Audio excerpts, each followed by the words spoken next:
forever on fire. ಯಾದಗಿರಿಯಲ್ಲಿ PSI ಒಬ್ಬರು ಮೃತಪಟ್ಟಿದ್ದಾರೆ. ಈ ವಿಚಾರಕ್ಕೆ ಸಂಬಂಧಪಟ್ಟಂತೆ ಸರ್ಕಾರಕ್ಕೆ ಒಂದು ಹೊಸ ಸವಾಲು ಇದೀಗ ಶುರುವಾಗಿದೆ. ಈ PSI ಯಾಕೆ ಮೃತಪಟ್ಟರು ಅಂತ ಪ್ರಶ್ನೆ ಇದೆ. ಯಾದಗಿರಿಯ ಕಾಂಗ್ರೆಸ್ ಶಾಸಕ ಚೆನ್ನಾರೆಡ್ಡಿ ಹಾಗೂ ಮಗನ ಮೇಲೆ FIR ಕೂಡ ಆಗಿ ಹೋಗಿದೆ ಆಲ್ರೆಡಿ. ರಾಜ್ಯ ರಾಜಕೀಯದಲ್ಲಿ ಪೊಲೀಸ್ ಸಬ್ ಇನ್ಸ್ಪೆಕ್ಟರ್ ಸಾವಿನ ಸುದ್ದಿ ಇದೆಯಲ್ಲ, ಇದು ದೊಡ್ಡ ಬಿರುಗಾಳಿ ಕೂಡ ಎಬ್ಬಿಸಬಹುದಾಗುತ್ತೆ. ನಿನ್ನೆ ಅವರ ಮನೆಯಲ್ಲಿಯೇ ಅನುಮಾನಾಸ್ಪದವಾಗಿ ಸಾವಿಗೀಡಾಗಿದ್ದರು PSI ಪರಶುರಾಮ್. ಯಾಕೆ ಸತ್ರು ಅಂತ ವಿಚಾರ ಬಂದಾಗ ನನ್ನ ಗಂಡನ ಸಾವಿಗೆ ಈ MLA ಮತ್ತು ಅವ್ರ ಮಗನೇ ಕಾರಣ ಅಂಥೇಳಿ ಸೀದಾ ಅವರ ಪತ್ನಿ ಹೋಗಿ ಕಂಪ್ಲೇಂಟ್ ಕೊಟ್ಬಿಡ್ತಾರೆ. ಯಾದಗಿರಿ SP ಎದುರುಗಡೆ PSI ಪತ್ನಿ ಶ್ವೇತಾ ಕಣ್ಣೀರು ಹಾಕ್ತಾರೆ. ನನ್ನ ಪತಿಯ ಸಾವಿಗೆ ಈ ಶಾಸಕ ಮತ್ತು ಅವರ ಮಗನೇ ನೇರವಾಗಿ ಕಾರಣ ಅಂಥೇಳಿ ಆರೋಪವನ್ನು ಮಾಡಿ ಒಂದು ಕಂಪ್ಲೇಂಟ್ ಕೂಡ ಕೊಟ್ಬಿಟ್ಟಿದ್ದಾರೆ ಅವರು. ಶಾಸಕ ಚೆನ್ನಾರೆಡ್ಡಿ ಟ್ರಾನ್ಸ್ಫರ್ಗೆ 30 ಲಕ್ಷ ರೂಪಾಯಿಗಳ ಲಂಚ ಕೇಳಿದ್ರು ಅಂತ ಆರೋಪ. PSI ಪರಶುರಾಮ ಸಾವನ್ನು ಖಂಡಿಸಿ ಬೆಳಗ್ಗೆ ರಸ್ತೆ ತಡೆ ಕೂಡ ನಡೆಸಿದ್ರು ಸ್ಥಳೀಯರು. 1 ವರ್ಷಕ್ಕಿಂತ ಮುಂಚೆನೇ ಪರಶುರಾಮ್ ಅವ್ರನ್ನ ಟ್ರಾನ್ಸ್ಫರ್ ಮಾಡಿಬಿಟ್ಟಿತ್ತು ಇಲಾಖೆ. 2 ವರ್ಷ ಇರ್ತಾರೆ, ಆದರೆ ಇದು 1 ವರ್ಷಕ್ಕಿಂತ ಮುಂಚಿತವಾಗಿಯೇ ಟ್ರಾನ್ಸ್ಫರ್ ಮಾಡಿದ್ರಂತೆ. ಹಾಗಾಗಿ ರಾಜ್ಯ ರಾಜಕೀಯದಲ್ಲಿ ಇಲ್ಲಿ ಒಂದು ವರ್ಗಾವಣೆ ದಂಧೆ ವಿಚಾರದಲ್ಲಿ ಏನಾದರೂ ನಡೆದಿದೆಯಾ, ಇಲ್ಲಿ ಒಂದು ಹಣಕಾಸಿನ ವಿಚಾರಕ್ಕೋಸ್ಕರವಾಗಿ ಮನನೊಂದು ಇಲ್ಲಿ ಪರಶುರಾಮ್ ಅವರು ಮೃತಪಟ್ಟಿದ್ದಾರಾ, ಶಾಸಕ ಅಥವಾ ಅವರ ಮಗ ಏನಾದರೂ ಹಣದ ಹಿಂದೆ ಬಿದ್ದಿದ್ರಾ, ಇವರ ವರ್ಗಾವಣೆ ತಪ್ಪಿಸ್ತೀವಿ ಅಂತನೋ ಅಥವಾ ಬೇರೆ ಕಡೆ ವರ್ಗಾವಣೆ ಮಾಡಿಸ್ತೀವಿ ಅನ್ನೋ ಒಂದು ವಿಚಾರವನ್ನು ಇಟ್ಕೊಂಡು ಇವರಿಗೆ ಕಿರುಕುಳ ಕೊಟ್ಟಿದ್ರಾ ಇಂಥ ಸಾಕಷ್ಟು ಪ್ರಶ್ನೆಗಳಿಲ್ಲಿದೆ. ಪರಶುರಾಮ್ ಅವರ ಪತ್ನಿ ಶ್ವೇತಾ ಸೀದಾ SP ಅವರ ಬಳಿಯಲ್ಲಿ ಬಂದು ಒಂದು ಕಂಪ್ಲೇಂಟನ್ನು ಕೂಡ ಕೊಟ್ಟಾಗಿದೆ. ಹಾಗಾಗಿ ಸರ್ಕಾರಕ್ಕೆ ಇದೀಗ ವರ್ಗಾವಣೆಯ ಒಂದು ಉರುಳು ಕೂಡ ಸುತ್ತಕೊಳ್ತಾ ಇದೆ.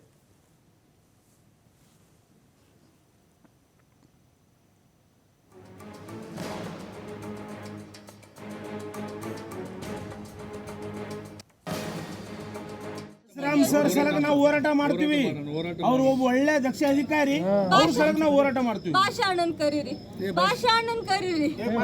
ಹೇಳ್ತಾರೆ ಎಷ್ಟು ಕೆಲಸ ಮಾಡಿದಾರೆ ಅವ್ರು. ಹೇಳಕತ್ತೇನ್ರಿ ಮೇಡಮ್, ಎಲ್ಲ ಸ್ಟಾಪ್ ಹೇಳಕತ್ತಾರಮ್ಮ. ನಿಮ್ ಸರ್ ಹೇಳಿ,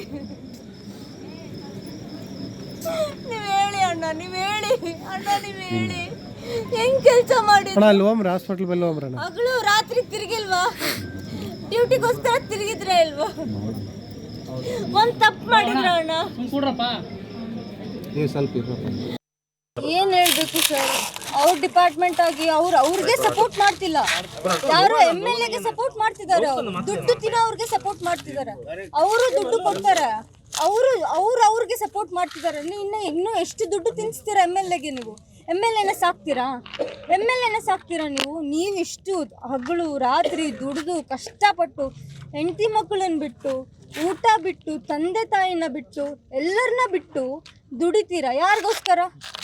MLAಗೋಸ್ಕರ ದುಡಿತೀರಾ? MLAಗೆ ಊಟ ಹಾಕ್ತಿದ್ದೀರಾ, ದುಡ್ಡಿನ ಊಟ ಹಾಕ್ತಿದ್ದೀರಾ ಸರ್. ಅವ್ರು ತಪ್ಪು ಮಾಡಿದ್ದಾರೆ, ಇನ್ನೂ ಆದರೂ ಬಂದಿಲ್ಲ ಇಲ್ಲಿಗೆ. ಇಷ್ಟು ಜನ ಇದ್ದಾರೆ, ಎಷ್ಟು ಸ್ಟ್ರೈಕ್ ಆಗಿದೆ, ಅಲ್ಲಿ ಎಷ್ಟು ವೆಹಿಕಲ್ಸ್ ನಿಂತಿದೆ, and is not even ready to come step in. ಅವ್ರದ್ದು ತಪ್ಪಿದೆ, ನಮ್ಗೆ FIR. ಇಟ್ಟಿಸ್ಕೊಳ್ಳೋಕೆ ಇದೀಗ ನಾಗರಾಜ್ ಇದ್ದಾರೆ. ನಾಗರಾಜ್, ಎಲ್ಲಿಗೆ ಬಂತು ಈ ಒಂದು ವಿಚಾರ? ಇಲ್ಲಿ ಅವ್ರು ನೇರವಾಗಿ ಏನು ಆರೋಪವನ್ನು ಮಾಡ್ತಾ ಇದ್ದಾರೆ ಅಂದರೆ, ಇಲ್ಲಿ ವರ್ಗಾವಣೆಗೋಸ್ಕರವಾಗಿ ಹಣ ಡಿಮ್ಯಾಂಡ್ ಮಾಡಿದ್ರು ಶಾಸಕ ಅಥವಾ ಅವರ ಮಗ ಅಂತನ ವಿಚಾರ, ಅಥವಾ ಬೇರೆ ಕಿರುಕುಳ ವಿಚಾರಣ ಅಂತ ಇಲ್ಲಿ? ರಮಕಾಂತ್, ಖಂಡಿತರು ಕೂಡ ಇವತ್ತು ಏನು ಯಾದಗಿರಿಯ PSI ಪರಶುರಾಮ್ ಮತ್ತು ಸಾವು ಪ್ರಕರಣ ಬಹಳಷ್ಟು ಕ್ಲಿಷ್ಟ ಪಡಿತಿದೆ ಅಂತ ಹೇಳ್ಬೋದು. ಸ್ವತಃ ಅವರ ಪತ್ನಿಯಾದಂತ ಶ್ವೇತಾ ಅವರು ಇವತ್ತು ಅಲ್ಲಿನ ಯಾದಗಿರಿ ಠಾಣೆಗೆ ಹೋಗಿ ದೂರು ಕೊಟ್ಟಿರುವಂತದ್ದು. ಮತ್ತು ಏನು ಅಲ್ಲಿನ ಕಾಂಗ್ರೆಸ್ ಶಾಸಕಂತ ಚೆನ್ನಾರೆಡ್ಡಿ, ಅದರ ಜೊತೆಗೆ ಅವರ ಪುತ್ರ ಪಂಪನಗೌಡ ಇಬ್ಬರ ಮೇಲೆ ಇವತ್ತು ಕೂಡ ಕಿರುಕುಳ ಸೇರಿದಂತೆ ಜಾತಿ ನಿಂದನೆಯ ಒಂದು ಕೇಸನ್ನ ದಾಖಲು ಮಾಡಿರುವಂತದ್ದು. ಶ್ವೇತಾ ಅವರು ಏನಂತಂದ್ರೆ, ಕಳೆದ ಪರಶುರಾಮ್ ಅವರು ಈಗ ಏನಂದ್ರೆ ಆ ದೂರಲ್ಲಿ ಏನಂತ ಸಾರಾಂಶ ಪ್ರಕಾರ, ಪರಶುರಾಮ್ ಅವರು ಅಂದ್ರೆ ನನ್ನ ಪತಿ ಪರಶುರಾಮ್ ಆದಂತ ಏನು ಅವರು PSI ಅವರಿದ್ದಾರೆ, ಯಾದಗಿರಿ ಠಾಣೆಯಲ್ಲಿ ಬಂದು 7 ತಿಂಗಳಾಯ್ತು. 7 ತಿಂಗಳ ಸತತವಾಗಿ ಕೆಲಸ ಮಾಡ್ತಾ ಇದ್ದಾರೆ ಮತ್ತು ಶ್ರದ್ಧೆಯಿಂದ ಮತ್ತು ಪ್ರಾಮಾಣಿಕವಾಗಿ ಕೆಲಸ ಮಾಡ್ತಾ ಇದ್ದಾರೆ. ಆದ್ರೆ ಅವಧಿ ಪೂರ್ಣವಾಗಿ ಇವರು ಅಂದ್ರೆ ವರ್ಗಾವಣೆ ಮಾಡಿದ್ರು. ಈ ಕಾರಣಕ್ಕಾಗಿ ಸ್ವತಃ ನಮ್ಮ ಪತಿ ಪರಶುರಾಮ್ ಅವರು ಹೋಗಿ ಯಾರೋ ಬೇರೆಯವರು ಸಹಾಯ ಪಡ್ಕೊಂಡು ಹೋಗಿ ಇವ್ರ ಹತ್ರ ಚೆನ್ನಾರೆಡ್ಡಿ, ಶಾಸಕರನ್ನ ಚೆನ್ನಾರೆಡ್ಡಿ ಹತ್ರ ಹೋಗಿ ಸಹಾಯ ಕೇಳ್ಕೊಂಡಿದ್ರು. ಇಂಥ ಸಂದರ್ಭದಲ್ಲಿ ಚೆನ್ನಾರೆಡ್ಡಿ ಸೇರಿದಂತೆ ಅವರ ಪುತ್ರ ಆದಂತ ಏನು ಪಂಪನಗೌಡ ಅವರು ನಮ್ಮ ಪತಿಯ ಬಳಿ 30 ಲಕ್ಷ ರೂಪಾಯಿ ಹಣವನ್ನ ಬೇಡಿಕೆ ಇಟ್ಟಿದ್ರು. ನೀವು 30 ಲಕ್ಷ ರೂಪಾಯಿ ಹಣ ಕೊಟ್ರೆ ಖಂಡಿತಲು ಕೂಡ ಅದೇ ಸ್ಥಳದಲ್ಲಿ ಮುಂದುವರೆಸಿ, ಇಲ್ಲಾಂದ್ರೆ ನಿಮ್ಮನ್ನ ಯಾವುದೇ ಕಾರಣಕ್ಕೂ ದುಡ್ಡು ತಗೊಂಬಂದು ಬರ್ಲಿಲ್ಲ ಅಂದ್ರೆ ನಿಮ್ ಖಂಡಿತಲು ಕೂಡ ಏನ್ ವರ್ಗಾವಣೆ ಇದೆ ಆ ಪೋಸ್ಟ್ ಅಲ್ಲಿ ಅಂದ್ರೆ ಕ್ರೈಮ್ ಬ್ರಾಂಚ್ನಲ್ಲಿ ನೀವು ಕೆಲಸ ಮಾಡ್ಬೇಕಂತ ಹೇಳಿ ಅವ್ರು ಹೇಳಿ ಕಳಿಸಿದ್ರಂತೆ. ಇದರಿಂದ ಮನನೊಂದಂತ ಪರಶುರಾಮು ಶ್ವೇತಾ ಅವ್ರ ಬಳಿ ಹೇಳ್ಕೊಂಡಿದ್ರು, ಇಲ್ಲ ಈ ರೀತಿಯಾಗಿದೆ 30 ಲಕ್ಷ ರೂಪಾಯಿ ಕೇಳ್ತಿದ್ರೆ, ನಾನು ಈಗ ಫ್ರೆಶ್ ಅಪಾಯಿಂಟ್ ಆಗಿದ್ದೀನಿ, 7 ತಿಂಗಳಾಯ್ತು ನಾನು ಜಾಯ್ನ್ ಆಗಿ, ಅವಧಿ ಪೂರ್ಣವಾಗಿ ಟ್ರಾನ್ಸ್ಫರ್ ಮಾಡಿದ್ರೆ ಮತ್ತೆ ಹಣವನ್ನು ಜೋಡಿಸಬೇಕು, ನಾನು ಆಗಲೇ ಸಾಲ ಮಾಡ್ಕೊಂಡಿದ್ದೀನಿ, ಸಾಲ ಮಾಡ್ಕೊಂಡು ತೀರ್ಸಲ್ಲೇ ಆಗಲದೆ ಕೂಡ ಈಗ ಮತ್ತೆ ಹಣ ಕೇಳ್ತಿದ್ದಾರೆ, ಹೇಗಾದ್ರೂ ಮಾಡಿ ಬಹಳ ಸಮಸ್ಯೆ ಆಗಿದೆ ಅಂತ ಕೇಳ್ಕೊಂಡಿದ್ದಾರೆ. ಇಂಥ ಸಂದರ್ಭದಲ್ಲಿ ಅಂದ್ರೆ ಶ್ವೇತಾ ಅವರು ಕೂಡ ಪ್ರೆಗ್ನೆಂಟ್ ಆಗಿರ್ತಾರೆ, ಇಲ್ಲ ನಾನು ಹೆರಿಗೆ ಸಂದರ್ಭ ಇರುತ್ತೆ, ನಾನು ತವ್ರ ಮನೆಗೆ ಹೋಗಿ ಬರ್ತೀನಿ, ತಲೆ ಕಟ್ಸ್ಕೊಳ್ತೇವೆ ಹೇಳ್ಕೊಂಡು. ನಾಗರಾಜ್, ಈಗ ಪರಶುರಾಮ್ ಅವರು ಈಗ ಅವ್ರು ಸತ್ತಿರೋದು ಹೇಗೆ ಅಂತ, ಸ್ಯೂಸೈಡ್ ಮಾಡ್ಕೊಂಡಿದ್ದಾರಾ, ಯಾವ ಥರ ಸಾವು ಅಂತ ಏನಾದರೂ ಹೇಳಿದ್ದಾರಾ? ಒಂದು ವೇಳೆ ಅವ್ರು ಆತ್ಮಹತ್ಯೆ ಮಾಡಿಕೊಂಡಿದ್ದರೆ ಡೆತ್ ನೋಟ್ ಏನಾದರೂ ಬರೆದಿಟ್ಟಿದ್ದಾರಾ? ಅದರಲ್ಲಿ ಇದ್ರ ಉಲ್ಲೇಖ ಇದೆಯಾ? ಕಾರಣ ಪರಶುರಾಮ್ ಅವರು ಎಲ್ಲಿಯಾದರೂ ಇದ್ರ ಬಗ್ಗೆ ಪ್ರಯತ್ನ ಪಟ್ಟಿದ್ದಿತ್ತಾ, ಅಥವಾ ಅವ್ರು ಸತ್ತು ಹೋದ ಮೇಲೆ ಫ್ಯಾಮಿಲಿ ಈ ಥರದ್ದು ಒಂದು ಆರೋಪವನ್ನು ಮಾಡ್ತಾ ಇದ್ದಾರಾ ಅಂತ?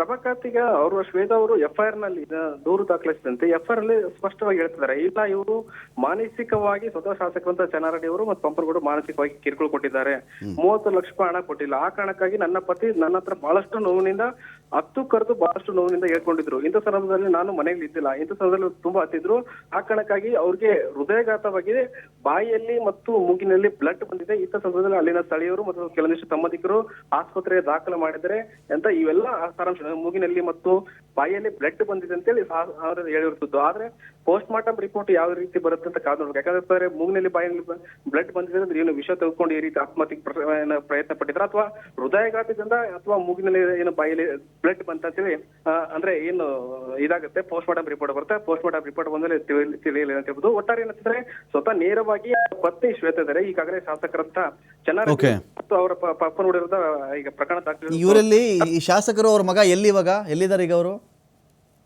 ರಮಾಕಾಂತ್ ಈಗ ಮಾಹಿತಿ ಸಿಗ್ತಲ್ಲ, ಆದ್ರೆ ಅವರು ಈಗಿನ ಪ್ರಕಾರ ಇಲ್ಲ ಅವ್ರು ಬೆಂಗಳೂರಲ್ಲಿ ಇದಾರೆ ಅಂತೇಳಿ ಮಾಹಿತಿ ಸಿಗ್ತಾ ಇದೆ. ಆದ್ರೆ ಈಗ FIR ದಾಖಲು ಮಾಡ್ತಿದ್ದಂತೆ, ಯಾಕಂದ್ರೆ ಅವ್ರ ಜಾತಿ ನಿಂದನೆ, ಇವರು ದಲಿತ ಸಮುದಾಯಕ್ಕೆ ಸೇರಿದಂತ ಪರಶುರಾಮ್ ಅವರು ಜಾತಿ ನಿಂದನೆ ಕೇಸ್ ಅಂದ್ರೆ ಅಟ್ರಾಸಿಟಿ ಕೇಸ್ ಆಗಿರುತ್ತದೆ ಶಾಸಕ ಚೆನ್ನಾರೆಡ್ಡಿ ವಿರುದ್ಧ ಮತ್ತು ಪಂಪನಗೌಡ ವಿರುದ್ಧ.